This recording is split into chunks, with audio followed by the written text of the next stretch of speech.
Before we jump into today's episode of Chicago Bears Now, I want to know, Bears fans, what did you get for Christmas? Maybe you got a Justin Fields jersey. Maybe you got some new sneakers.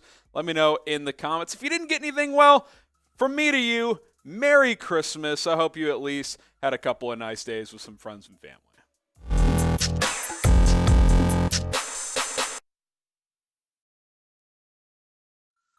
Bears fans, what's going on? Today's show is presented by Roan. The breathability, the flexibility of these shirts, I'm just a huge fan of them, and they've got other items as well. And you can get 20% off by using code CHATSPORTS when you go to roan.com/chatsports. That is roan.com/chatsports. Rocking the commuter shirt today.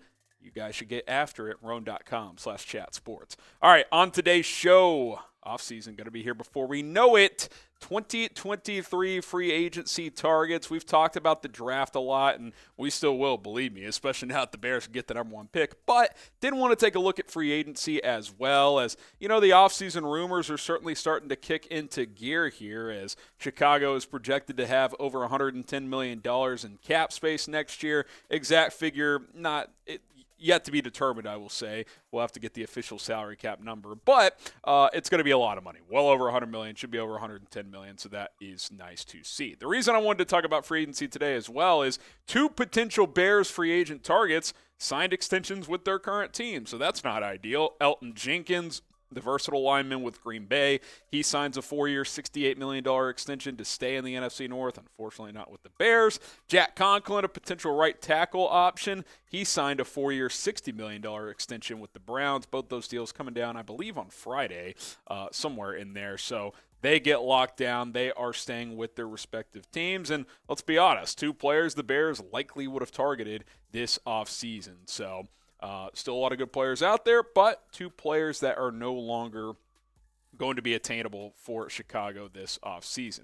Now, you look at the Bears' biggest needs here, and I've got 5 of them here, although O-line and D-line have a couple, because really it's the entire Bears offensive line, for being honest. You could add interior lineman, guard, center. You get a right tackle, maybe even a left tackle if you want to move Braxton Jones to right tackle. Defensive line, both defensive tackle spots, edge, you need it all. Wide receiver, you still need some help there. Linebacker, you need some help next to Jack Sanborn. And cornerback, although the secondary is playing better, maybe a guy like Jalen Jones can be your CB2 with Kyler Gordon playing in the slot. We'll see, but I would still be very much open to adding a player at that position. Before we break down 25 free agency targets, subscribe to the channel. Free agency, draft coverage, all off-season long. We're going to have you covered. We've already been looking ahead to the off-season for well over a month here, so hit that sub button. We're going to have videos every single day for you guys here on Bears Now. All right, let's get to some 2023 free agency targets. How about Kaleb McGary? I never thought I'd be talking about him this time last year, but Kaleb McGary, who's the right tackle for the Atlanta Falcons, I think he's my top right tackle target right now, especially with Conklin off the market now. He's young. He's playing well this year. PFF has graded him out very nicely here. These are his PFF grades. 83 overall. Pass blocking not quite as good, but still good. Run blocking phenomenal. And you know the Bears are still going to want to run the football moving forward. Has given up just 4 sacks. He's been solid, man. Is he an all-pro? No, but is he very good? I think so. Someone's going to throw him some money, and the Bears got a lot of it. We'll see if they're interested. How about Mike McGlinchey with the San Francisco 49ers, another right tackle on the open market, or set to hit the open market, assuming he doesn't sign an extension. And again, all these teams will have the right to re-sign their own players before free agency opens. So it's possible some of these guys, and likely that some of them won't even hit free agency. But McGlinchey, another solid name, probably a little bit lesser of a player than McGary, although he's put multiple years of solid play together, whereas McGary has kind of just come on the scene this year. So take that for what it's worth. I think those would be two players that the Bears would have interested in.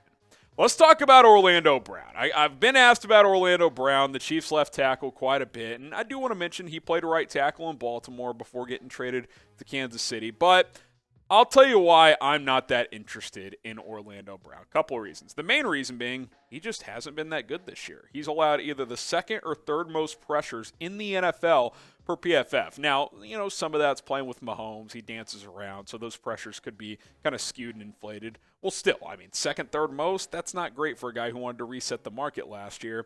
Another reason is I don't want to move Braxton Jones unless I'm getting a surefire superstar at left tackle. Like, you're talking like a Christian Darrisaw type, a Trent Williams type. Like, I don't think Orlando Brown is that. So if Orlando Brown's open to playing right tackle again, yeah, I would do it. And I'm not even saying Braxton Jones is better than Orlando Brown, but if you have concerns about moving Braxton to right tackle, that's a risk I'm not willing to take, because he's one of your linemen that you're like, yeah, we like where he's at. If you move him and then you have problems, then you got like nothing up front. You got to reset everything. I mean, you look at the offensive line depth chart, outside of Braxton Jones and Tevin Jenkins, and Jenkins is going to have his injury concerns. We know that.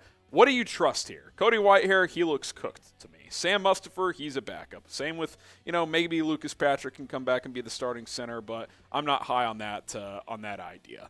Riley Reif on a 1-year deal. Leatherwood hasn't looked great in limited action. Like, you move Braxton Jones, what if he's not good at right tackle? Then you got to reset everything. So if you're going to move Braxton from left to right, the guy you're bringing in at left, he better be damn good. That's all I'm saying. And Orlando Brown's good, but he's not great. He's been very inconsistent this year.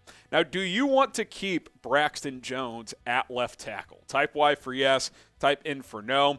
I think that's the smartest move. I think that's the safest move. You got too many other needs. He's played well. Don't mess with it. Leave him at left tackle. You should be good to go there.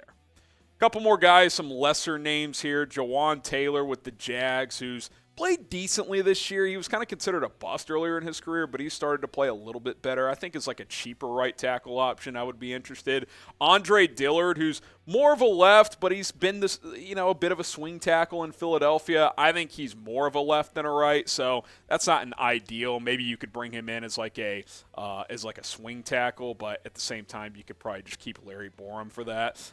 These are cheaper options, so keep that in mind as we go here. But if the market dries up or if you spend money elsewhere, a guy like Jawaan Taylor at right tackle on a 1 or 2 year deal would definitely not be bad whatsoever. So I would be okay with that.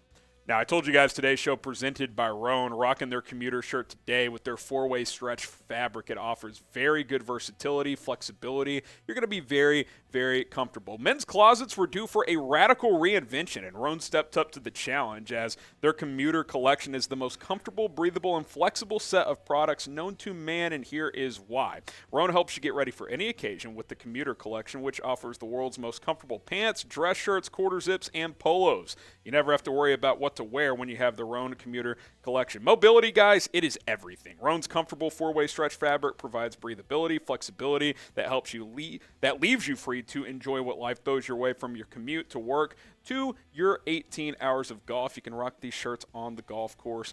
It looks good. It feels good. You're comfortable. It's time to feel confident without all the hassle, because these are machine washable shirts as well. And then you just air dry and boom, you're good to go. A lot of these brands, you got to pay extra for the dry cleaning and all of that. With Roan, throw it in the washer, hang it up. It'll be dry pretty darn quickly. Roan.com/chatsports. Promo code chatsports to get 20% off. That is Roan.com/chatsports. RHONE. It's Roan. Go check it out. 20% off with promo code chatsports.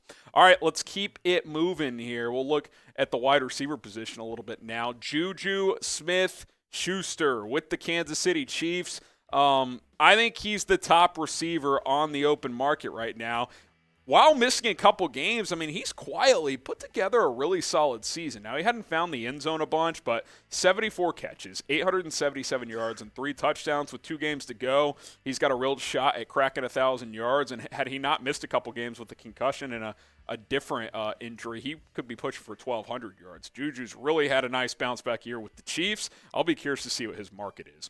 How about Allen Lazard? This is a guy I would really like to have. Allen Lazard knows the system. He's coming from Green Bay. Luke Getsy was there just last year. He's a willing blocker as a wide receiver, and he's just rock solid. This is a guy Aaron Rodgers called the number 1 wide receiver before the season. Now, I don't think he's a number 1. I think, Rodgers is just hyping up his guy there. But he's a solid 2-3 type that can come and be a part of this rotation with Mooney and Claypool, be a good blocker, be a glue guy, bring some winning experience into this roster, which this team definitely needs. I would definitely be on board with Allen Lazard. $10, $12 million a year. Let's make it happen.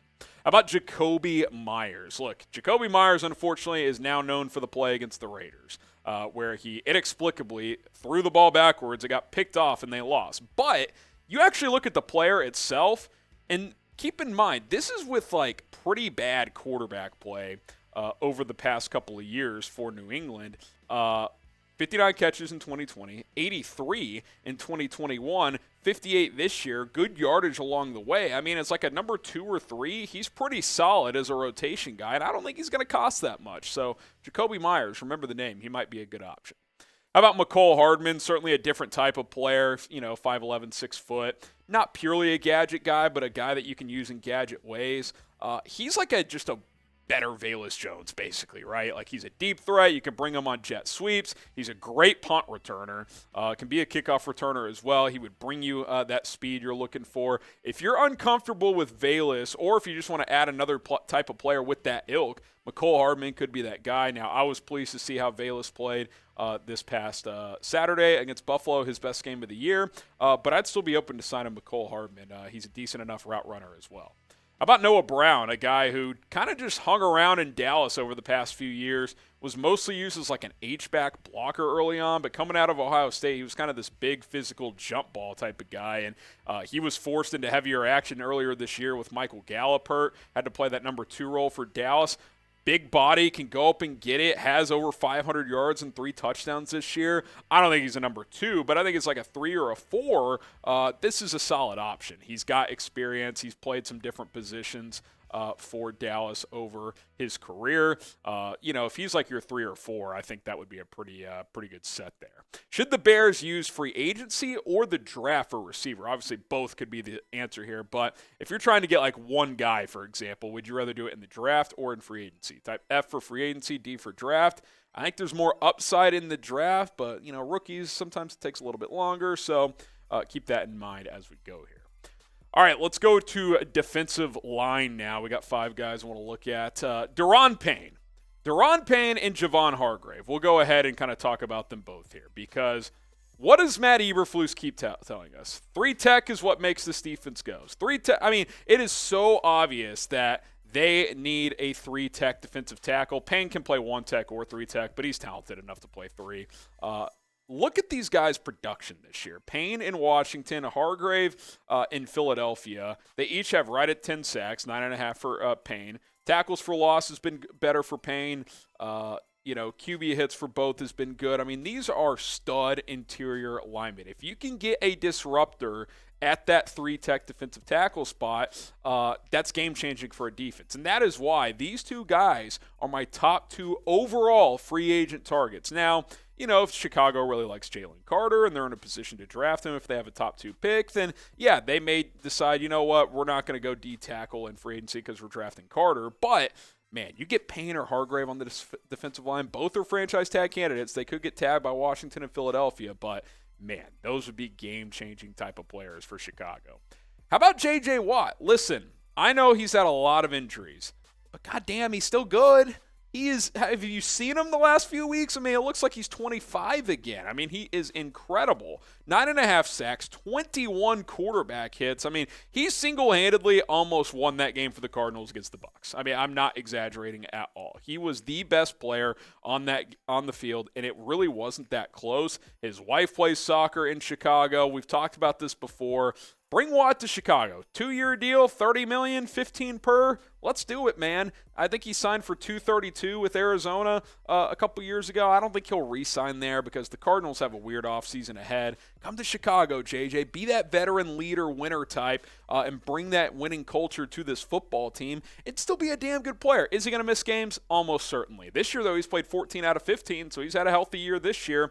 I'm just saying, I think JJ's got a lot left in the tank, and I think getting him to Chicago would be fantastic. I know Ryan Poles wants to go young, but you need some vets as well if you're trying to win games. And I think next year the Bears should at least feel like they have a chance to make the playoffs with all this cap space and the draft picks they're going to have. J.J. Watt can help you get there. Type S for sign, P for pass. Should the Bears sign J.J. Watt? I think they should.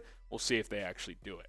How about Yannick Ngakoue, who I'm very high on as well? I mean, you want to talk about the epitome of consistency. That is Yannick Ngakoue. I mean, the guy, since he entered the league in 2016, has 8 sacks or more every single year. I mean, he is just rock solid consistent. This year, he's got 9.5 sacks. Last year, he had 10, 8 in each of the 2 years before. I mean, he literally has never had a down season. I mean, he is good every single year. He's not an all-pro, but he's like a Pro Bowler, and when I say that, I mean that when the Pro Bowl actually meant something, not this fake, voting system Pro Bowl crap that happens now. Like legit, like he's a very, very good pass rusher is my point, and he played under Flus in Indy, or actually no, they did not overlap. Correction on that, but the point being is 4-3. He's a 4-3 pass rusher. This is a 4-3 system. I would love to have him in Chicago.